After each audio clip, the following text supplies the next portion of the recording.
Hi guys, Michael here and welcome to, I think the picture that you're looking at says it all. PewDiePie's in trouble again.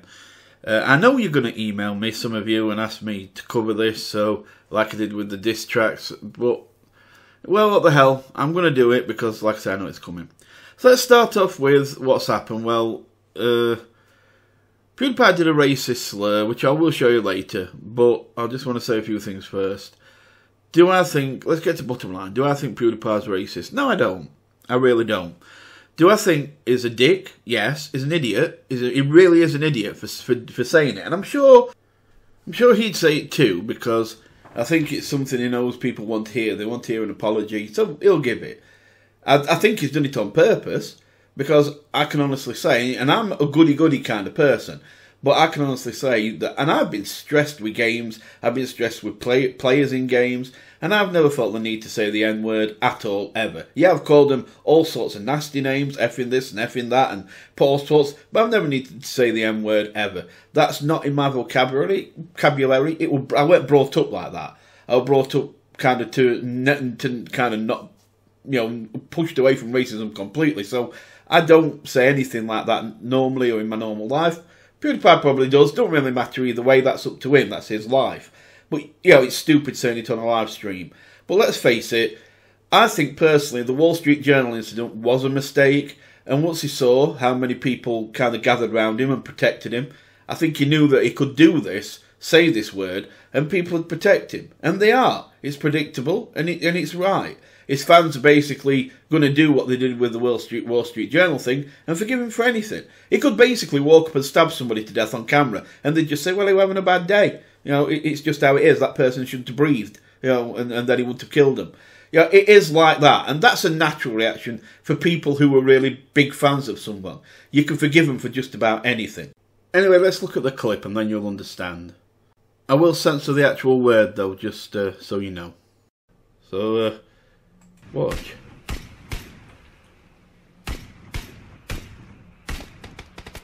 What a nigga. Jeez, oh my god. What the Sorry, but what the fuck? What a ass. I don't mean that in a bad way. So no, I don't think PewDiePie's racist. I do think he's clever. I do, because he's managed to turn the media spotlight back on him. I mean, he has like, 57 million subscribers, but he's like just over 12,000 a day subscribers. Now, that's still a lot, but for somebody who's got 57 million subscribers, and there's people who are getting 40, 50, 60,000 a day, you're about 20 or 30 on list of highest subscribers per day. All he has to do is something like this, and media spotlight goes straight back on him, his fans protect him, he's safe, and, because he's so big, YouTube will try and let it pass, and, he might get the odd little telling off, but he'll carry on. And he'll probably come out of it smelling the roses in the long run, and everything will be good. But he's got more fans, more subscribers, more money coming in, and it works out for him. So I think clever marketing, is what this is. But what I do want to talk about is something else. I want to talk about something that a developer took to Twitter, and what he said. His name's Sean Vanneman, and he took to his Twitter and basically started saying some rather harsh things about PewDiePie. So here it is. So let's have a read of some of the things he actually said about this situation. We're filing a DMCA takedown of PewDiePie's Firewatch content on any future Campo Santo games. Now, a DMCA means Digital Millennium Copyright Act. So what he's saying is, now this was done a while ago by PewDiePie. He played Firewatch and it got like over 5 million views. And of course, there were no trouble. Nobody, Campo Santo had no problem with it. They enjoyed getting money from that, getting advertisement from that. It was all good. But what he's saying is that because PewDiePie used the N-word, which was a bad thing, and there's no doubt it was a bad thing, but it was a bad thing, he is now going to hit PewDiePie with a copyright claim over the use of a racist term. Now, that's where it gets dangerous, because that's using the DMCA as like a sniper rifle, hitting certain targets while allowing others, and you're doing it because you might not like the person, you might not like what they say. To put it better in context, I've played a lot of Don't Starve, right? And let's say I'm live streaming. If I ever get enough speed to live stream, let's say I do get speed one day to live stream and I live stream, and without thinking I say the N-word. That means if Clay, who make Don't Starve, say, look, we don't like him because he's used the N-word, we're going to hit him with a copyright strike for using our content.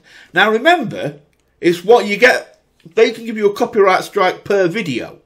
Now, you get 2 copyright strikes, the third one gets your channel deleted. I've made over 200 Don't Starve videos. Maybe more, maybe a lot more, maybe 300 by now. But a lot. So I could basically end up with 200, 300 copyrights, full-on copyright strikes. I'm not on about the third-party stuff.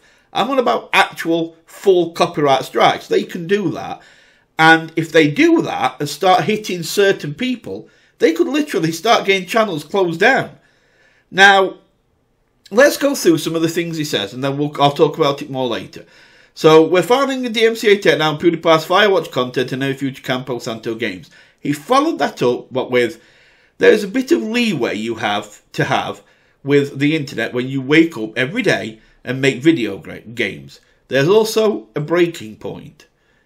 I am sick of this child getting more and more chances to make money off what we make.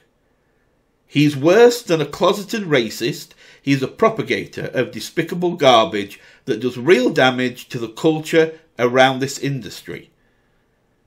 I'd urge other developers, and will be reaching out to folks much larger than us, to cut him off from the content that has made him a millionaire. Furthermore, we're complicit. I'm sure we've made money off of the 5.7 million views that video has, and that's something for us to think about. And then he also said, lastly, I love streamers. I watch them daily. And we sent out over 3,000 keys to professional and amateur streamers of Firewatch. And I think he's got one up here as well. That he's done. Freedom of speech is freedom of prosecution. His stream is not commentary. It is ad growth for his brand. Our game on his channel equals endorsement. Now, okay, the problem is that fair use is a very grey area. Usually it can be an easy thing, but when it comes to games, it's a grey area because you know there's so many things that could come into it. Being news commentary, or you're getting a review on a game or whatever. All them kind of things come under fair use. So it's a grey area because people can say, well, it's a commentary I'm giving or whatever if you're commentating on the game and you're not just watching it. Like if you watch a movie straight through, boom, you can't say fair use. You've watched it, you've not commentated over it, you've basically let everybody see it, done, right?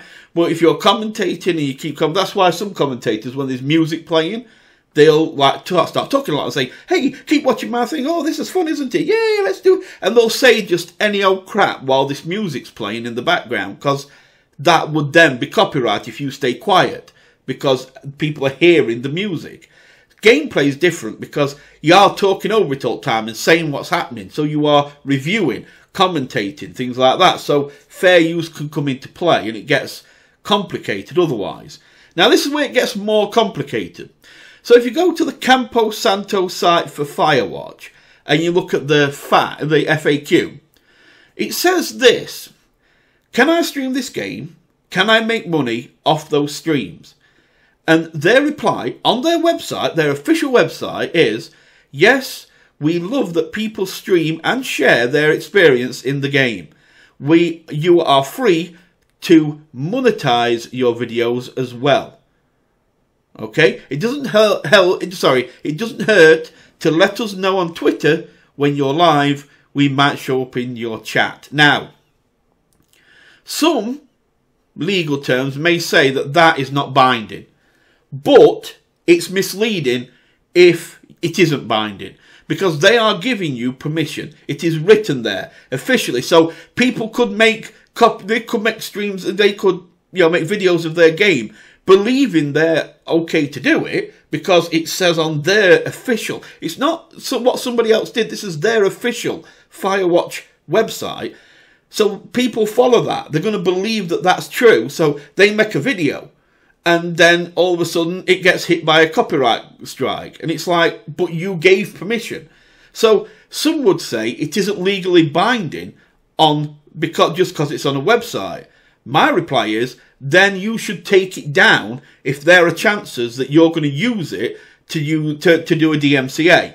Because you are giving permission for everybody to use your content and monetize.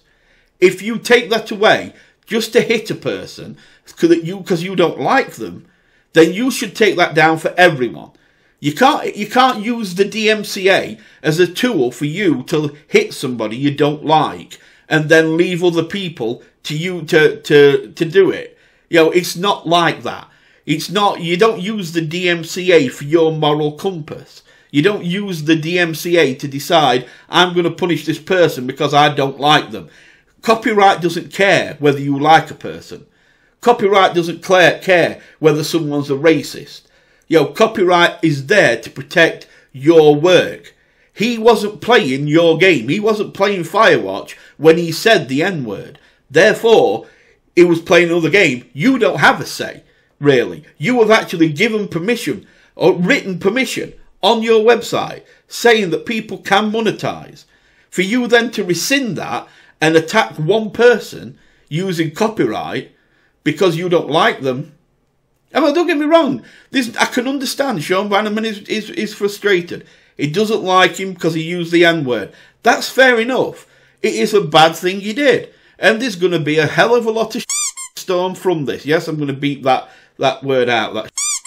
So, and that one. Otherwise, I'll get done.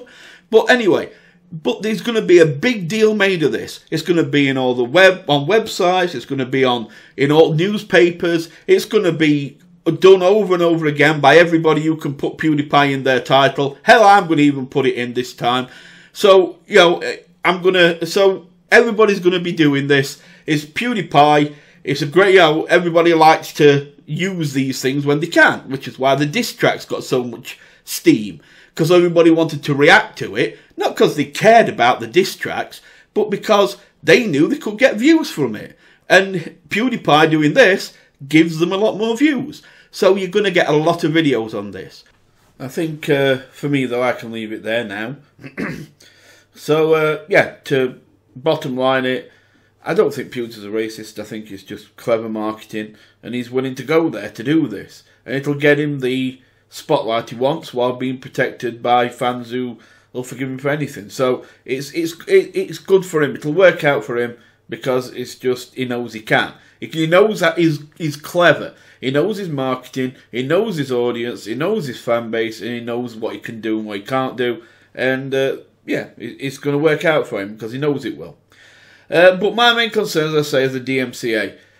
This could be. I'm not going to say PewDiePie was the main reason for the ad apocalypse that happened not long ago, but he was part of it. The Nazi thing that happened and all the loot being fired by Disney and that all added to the problem. I'm not going to lie. But he wasn't the sole cause. However, it looks like he could be part of, or possibly part of, a second ad apocalypse if this also goes bad. And the problem with that is that hits content creators as well. They lose money, and a lot of these people feed their families from the money and keep a roof over their families' heads from the money they make from YouTube. They already took a big knock from the first ad apocalypse. This could lose them even more, and they're always going to then get angry with those that were part of the cause of this. So, that's just how things are. So there you go. Yes, give me your comments below. Tell me what you think. And remember, before I get comments saying things like PewDiePie isn't racist and all this, I've already said I don't think he is. I just think he's silly for doing this again and possibly putting a lot of content creators' livelihoods at risk again, like he was kind of part of the first time.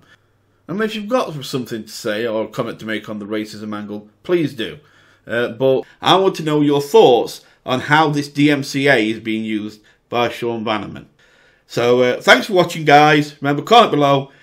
Don't be afraid to subscribe. Click that subscribe button. And I will see you soon. So you take care and goodbye for now.